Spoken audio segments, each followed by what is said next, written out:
Hello everyone. इस video में हम किरचॉफ्स लॉ के बारे में पढ़ेंगे। फिर उसके बाद व्हीटस्टोन ब्रिज पढ़ेंगे। तो पहले किरचॉफ्स लॉ, किरचॉफ्स के दो लॉ थे।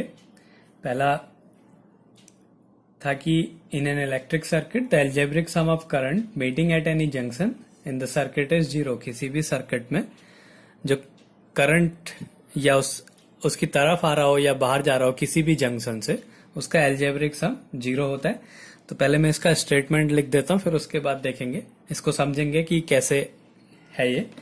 तो पहला है, फर्स्ट लॉ कहता है इन an electric circuit,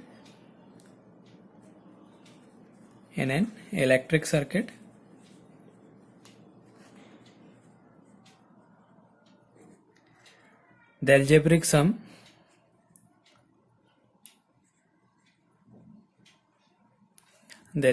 sum of currents meeting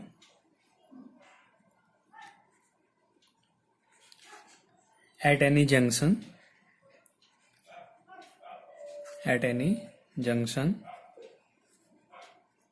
in the circuit is zero.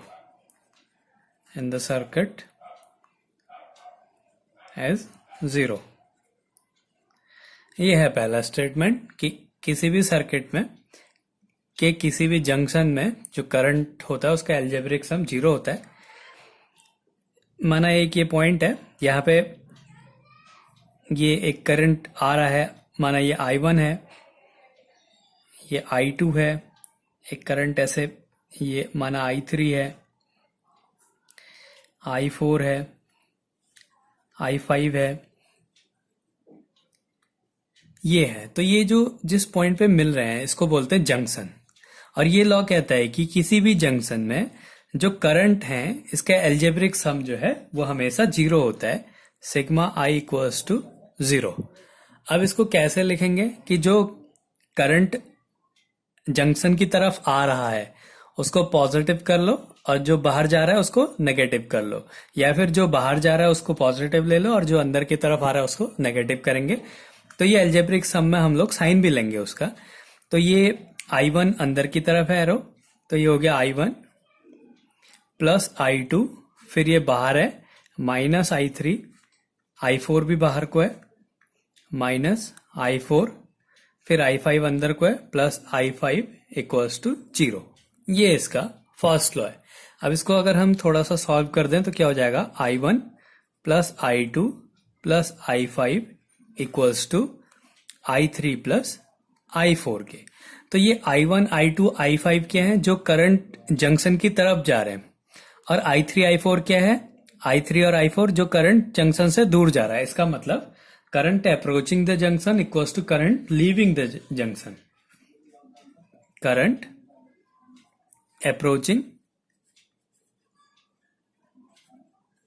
Approaching the junction equals to current leaving the junction। तो जो करंट जंक्शन के पास आ रहा है वो जो है जंक्शन से दूर जाने वाले करंट के इक्वल होगा। और ये जो लॉ है ये कंजर्वेशन ऑफ चार्ज पे बेस्ड है। This law is based on conservation of charge.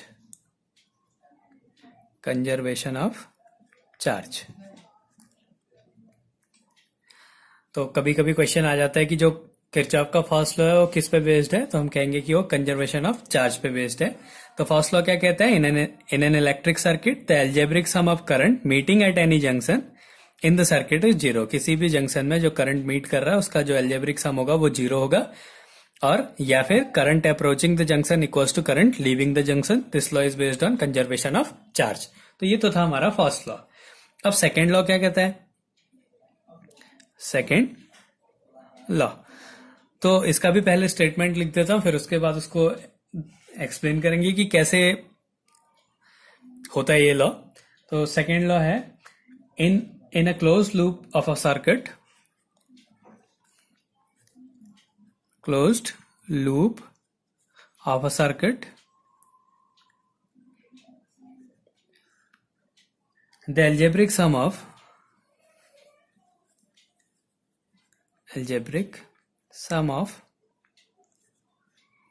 the product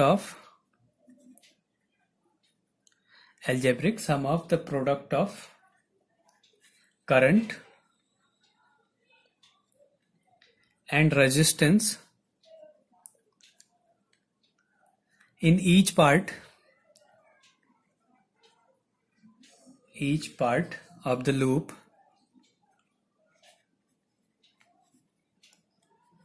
is equal to the algebraic sum of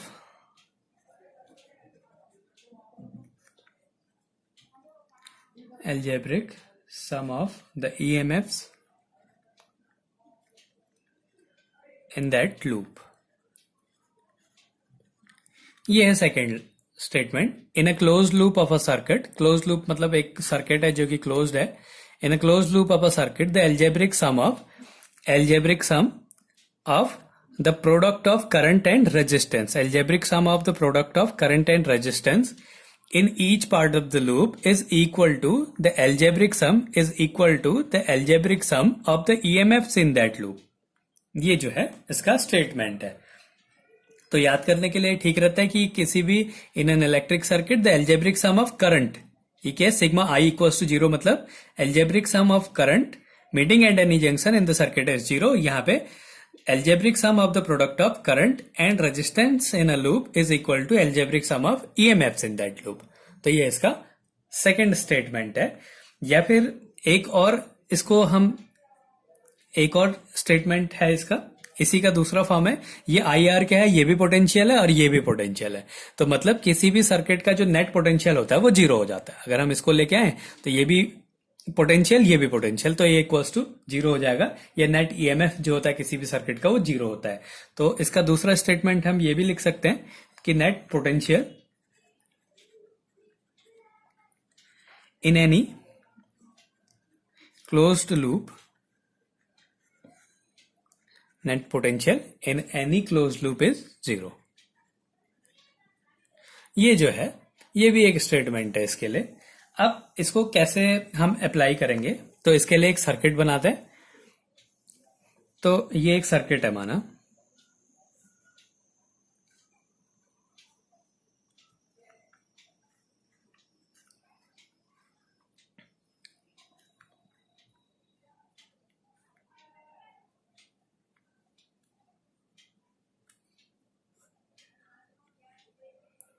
ये एक सर्किट है. इसका ईएमएफ E1 है, इसका ईएमएफ E2 है, ये रेजिस्टेंस R1 है, ये रेजिस्टेंस R2 है और ये रेजिस्टेंस R3 है. तो ये कंडीशन ले रहा है. तो माना यहां से जो करंट जा रहा है वो I1 जा रहा है पॉजिटिव टर्मिनल से, और यहां से करंट I2 जा रहा है. तो ये दोनों मिलके यहाँ पे I1 प्लस I2 हो जाएंगे इस डायरेक्शन में. फिर I1 इससे निकल रहा है तो I1 इसके अंदर आ गया और I2 यहां चला गया. तो अब इसमें इसके नाम लिख देते हैं हम, A B C D E F. ये वाला पॉइंट का नाम F है. तो अब कहता है कि किसी भी क्लोज लूप में, अब यहां पे करंट की डायरेक्शन ऐसी है और इसमें करंट की डायरेक्शन ऐसी है, ये है, ऐसे फ्लो हो रहा है और इसमें ऐसे फ्लो हो रहा है. तो किसी भी लूप में पहले एक लूप ले लेते हैं ए बी सी डी ए. तो in close loop A B C D A, ये हमने क्लोज लूप लिया ए बी सी डी ए. इसमें क्या कहता है कि the product of algebraic sum of the product of current and resistance. तो करंट और रेजिस्टेंस का एल्जेब्रिक सम को कैसे करना है, जो डायरेक्शन हमने ले रखी है उस डायरेक्शन में अगर करंट फ्लो हो रहा है तो उसको पॉजिटिव लेंगे और ऑपोजिट डायरेक्शन में हो रहा है तो उसको नेगेटिव कर देंगे. तो इसमें क्या है, ये रेजिस्टेंस है और इसके साथ करंट क्या है, I1 प्लस I2. तो क्या हो गया, I1 plus I2 into R3. फिर ऐसे गए ऊपर, फिर करंट की डायरेक्शन में R1, उसके साथ करंट है I1 plus I1 R1 equals to, और कोई नहीं है, इक्वल्स टू उस क्लोज लूप का जो ईएमएफ है. ईएमएफ क्या है, E1 है खाली, तो इक्वल्स टू E1 हो गया. ऐसे ही अगर हम दूसरा लूप लें BE एफ सी, अगर हम close loop B E F C B, ये अगर हम क्लोज लूप लें तो अब इसमें करंट की डायरेक्शन ऐसी है। तो फिर से ये पहला रेजिस्टेंस R3 के साथ क्या है, I1 प्लस I2, तो I1 plus I2 into R3। फिर उसके बाद ये आए, अब यहाँ पे करंट की डायरेक्शन भी ऐसी है, रेजिस्टेंस R2 है, करंट इसमें I2 जा रहा है, तो plus I2 R2 equals to E2 हो गया। तो ये दूसरा हो गया। अगर ऐसे ही हम एक बड़ा क्लोज लूप लेते हैं, AEFDA, ये वाला, मतलब बीच वाली लाइन नहीं ले रहे हैं, क्लोज लूप कौन सा ले रहे हैं, AEFDA, ये वाला। तो अब इसमें क्या है, हम करंट की ये वाली डायरेक्शन लेते हैं, ऐसे डायरेक्शन को ले रहे हैं, ऐसे फ्लो हो रहा है। तो क्या हो रहा है, देखो पहला रेजिस्टेंस क्या है, R2, यहीं से ले लेते हैं इस साइड से। तो R1 के साथ करंट क्या है, I1 करंट है, तो I1 R1, डायरेक्शन ऐसी है तो इसी डायरेक्शन में करंट है, ठीक हो गया। फिर हम यहां आए, तो अब यहां पे ऐसे जाना है हमने, लेकिन करंट ऐसे फ्लो हो रहा है, तो ये माइनस हो गया, माइनस रेजिस्टेंस R2 और करंट फ्लो हो रहा है I2, तो ये हो गया I2 R2। फिर बस दो ही रेजिस्टेंस है, R1 के साथ I1 है, R2 के साथ I2 है, डायरेक्शन ऐसी ले रहे हैं तो इसको माइनस लेना पड़ेगा, इक्वल्स टू वैसे ही EMF, ये जो है अपोज करेंगे, जो अगर एक जैसे टर्मिनल हैं तो एक दूसरे को अपोज करते हैं, अगर उसको अगर ऑपोजिट टर्मिनल कनेक्ट है तो वो सपोर्ट करेंगे, ये EMF को कम करेगा, तो जो नेट EMF है वो हो जाएगा E1 माइनस E2, तो equals to E1 minus E2। ये जो है किरचॉफ लॉ है। अगर हम इन दोनों इक्वेशन को सॉल्व करते हैं तो भी आंसर यही आएगा। तो इस तरीके से हम लोग किरचॉफ लॉ को अप्लाई करते हैं। तो ये पहला जो लॉ है ये कंजर्वेशन ऑफ चार्ज था, ऐसी जो सेकेंड लॉ है वो बेस्ड है कंजर्वेशन ऑफ एनर्जी में, ये भी एनर्जी ये भी एनर्जी, तो ये this law is based on conservation of energy, this law is based on conservation of energy.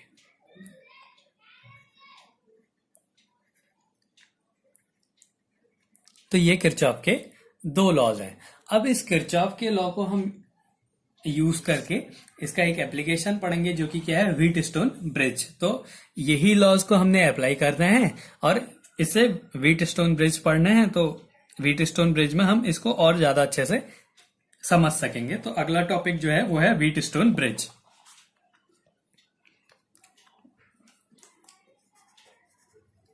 Wheatstone bridge,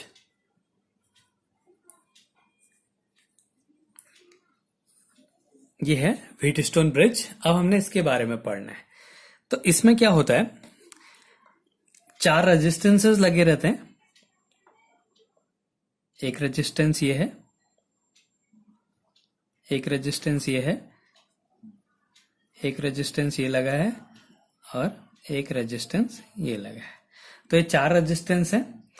अब क्या करेंगे, इसको एक बैटरी से कनेक्ट कर देते हैं।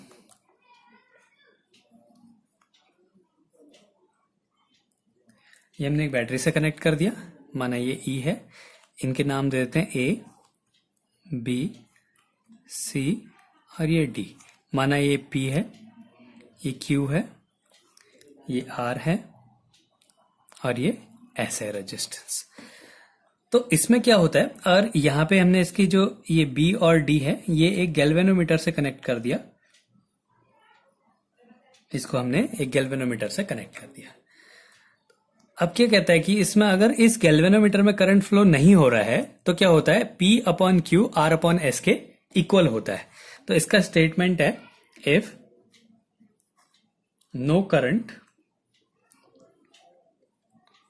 Is flowing, if no current is flowing through galvanometer, galvanometer को G लिख देता हूं, then P upon Q equals to R upon S होता है। ये इसका स्टेटमेंट है कि अगर इस वाली आर्म में करंट फ्लो नहीं हो रहा है तो इन रेजिस्टेंसेस का जो रेशियो होता है वो इक्वल होता है। ये जो है इसका स्टेटमेंट है। अब हमने इसको प्रूफ करना है कि ये कैसे होता है। प्रूफ देखो इसका। तो प्रूफ करने के लिए क्या करना पड़ेगा, हमने इसमें करंट को बनाना पड़ेगा। तो ये एक सेल है या बैटरी, मान लो बहुत सारे सेल का कॉम्बिनेशन है। इसमें माना यहां से करंट फ्लो हो रहा है आई। अब ये आई जो है दो पार्ट में डिवाइड हो गया, इस वाले में चला गया I1। अगर इसमें I1 करंट चला गया तो जो बचा वो यहां से चला जाएगा, तो ये नीचे वाले में चला गया I minus I1। Total current था I1 यहां चला गया तो बचा क्या, I माइनस I1। अब ये I1 करंट गया यहाँ पे, तो यहाँ पे फिर से दो पार्ट में डिवाइड होगा, एक इधर चला जाएगा एक इधर चला जाएगा। माना इस गैल्वेनोमीटर में करंट जा रहा है IG, इस वाले में, तो ये I1 जा रहा था, IG यहां चला गया तो यहाँ पे कितना गया, I माइनस IG चला गया। अब यहां से आ रहा था I माइनस I1, ये आया IG, तो ये दोनों मिलके यहां चले गए, तो यहां पे जो करंट होगा वो हो जाएगा I minus I1 plus IG। ये I माइनस I1 आ रहा था, यहां से G आ रहा है, IG आ रहा है, तो मिलके हो गया I minus I1 plus IG। अब ये जो दोनों करंट है, यहां से आ रहा है I माइनस IG और यहां से I minus I1 plus IG, ये दोनों मिलकर यहां पे आ जाएंगे। तो ये क्या हो गया, I माइनस IG, अगर हम इन दोनों को ऐड करें तो ये माइनस का IG, ये प्लस का IG कैंसल, ये I1 माइनस IG है, क्योंकि I1 ऊपर से जा रहा था, IG इधर, तो I1 माइनस IG। तो ये अगर इन दोनों को हम ऐड कर दें तो ये प्लस का I1, ये माइनस का I1 जीरो, ये माइनस का IG, ये प्लस का IG जीरो, तो यहाँ पे करंट होगा I। मतलब जितना करंट बैटरी से निकल रहा है उतना ही करंट बैटरी के अंदर जाएगा। तो ये जो है हमने करंट को डिस्ट्रीब्यूट कर दिया कि करंट कैसे कैसे किस किस आर्म में फ्लो होगा। अब हमने इसको प्रूफ करना है। तो पहले हम एक आर्म को ले लेते हैं AB, माना इसमें जो करंट की डायरेक्शन है वो ऐसी ले रहे हैं, ऐसी। इसमें भी यही डायरेक्शन ले लेते हैं, ये करंट की डायरेक्शन को फ्लो करने के लिए। तो फिर हम किरचॉफ लॉ लगाएंगे, पहले क्लोज लूप लेंगे ABDA, इनक्लोज्ड लूप ABDA, ये क्लोज लूप लिया। तो इसमें क्या है, किरचॉफ लॉ लगाना है। वो कहता है कि किसी भी सर्किट में, क्लोज सर्किट में, करंट और रेजिस्टेंस का एल्जेब्रिक सम उस सर्किट में EMF के इक्वल होता है। इसमें EMF तो है नहीं, तो इक्वल टू हमने जीरो कर देना है। तो अब क्या करेंगे, इसमें हमने डायरेक्शन ये ले रहे हैं, तो इसी की डायरेक्शन में लेंगे I1 के साथ रेजिस्टेंस है P, तो ये हो जाएगा PI1। फिर नीचे आए, करंट की डायरेक्शन सेम है, रेजिस्टेंस है G, माना गैल्वेनोमीटर का रेजिस्टेंस G है, और उसके साथ करंट है IG, तो प्लस GIG। फिर गए, अब हम ऊपर जा रहे हैं लेकिन करंट नीचे जा रहा है, तो इसका मतलब ये माइनस का हो गया, माइनस I माइनस I1, और रेजिस्टेंस क्या है R, इक्वल्स टू EMF। तो इस क्लोज लूप में कोई EMF नहीं है, तो इक्वल्स टू जीरो हो गया। ये बन गई एक इक्वेशन। ऐसे ही हम दूसरा लूप लेंगे BCDB, enclosed loop, close loop ले रहे हैं हम BCDB को। अब इसमें फिर से Q के साथ क्या है करंट, I1 माइनस IG, यही डायरेक्शन है, तो Q into I1 minus IG। फिर आए नीचे, तो करंट ऊपर को जा रहा है, तो ये माइनस हो गया, माइनस करंट की value I minus I1 plus IG, और उसके साथ रेजिस्टेंस है S, तो S upon into I minus I1 plus IG। फिर ऊपर गए, करंट नीचे आ रहा है, तो ये हो गया माइनस का G into IG, equals to, इसमें भी कोई EMF नहीं है, तो इक्वल्स टू जीरो हो गया। ये इक्वेशन जीरो हो गई। अब हम स्टेटमेंट में देखेंगे। स्टेटमेंट में कहता है कि अगर गैल्वेनोमीटर में करंट नहीं है, तो हम यहाँ पे फिर से मानेंगे कि अगर गैल्वेनोमीटर का करंट जीरो है, मतलब if IG equals to zero, galvanometer में करंट IG जा रहा है, तो हमने माना कि अगर IG जीरो है, तो इक्वेशन फर्स्ट क्या हो जाएगा, इक्वेशन फर्स्ट बिकम क्या बन जाएगी, PI1, ये पूरा जीरो हो गया, minus I minus I1 into R equals to zero, इसको उधर पहुंचा देते हैं, तो PI1 equals to I minus I1 into R, ये इक्वेशन नंबर 3 हो गई। ऐसे ही इक्वेशन सेकंड बिकम्स, ये इक्वेशन फर्स्ट में IG जीरो रखा था, अब इक्वेशन सेकंड में, तो ये जीरो हो जाएगा, तो QI1 आ गया, QI1, ये पूरा जीरो हो जाएगा, यहां पे ये जीरो हो जाएगा, तो ये बचेगा minus S I minus I1 equals to 0, इसको उधर पहुंचा दिया तो ये हो गया QI1 equals to SI minus I1। ये हो गई इक्वेशन 4। अब हम डिवाइड कर देते हैं 3 को 4 से, तो 3/4 हमने कर दिया, तो क्या मिला PI1 upon QI1 equals to RI minus I1 upon SI minus I1। ये कैंसिल हो गया, ये कैंसिल हो गया, तो ये हो गया P upon Q equals to R upon S। तो ये क्या है, हमारा व्हीटस्टोन ब्रिज है। तो ये क्या कहता है कि अगर गैल्वेनोमीटर की अगर किसी सर्किट में कि 4 आर्म्स में रेजिस्टेंसेस लगे हैं और उसमें एक गैल्वेनोमीटर है, इसकी इस वाली आर्म में करंट फ्लो नहीं होता है, तो उनके रेजिस्टेंसेस का जो रेशियो है वो हमेशा सेम होगा। ये इसका स्टेटमेंट है। तो इस तरीके से हम किरचॉफ लॉ की हेल्प से व्हीटस्टोन ब्रिज को प्रूफ करते हैं।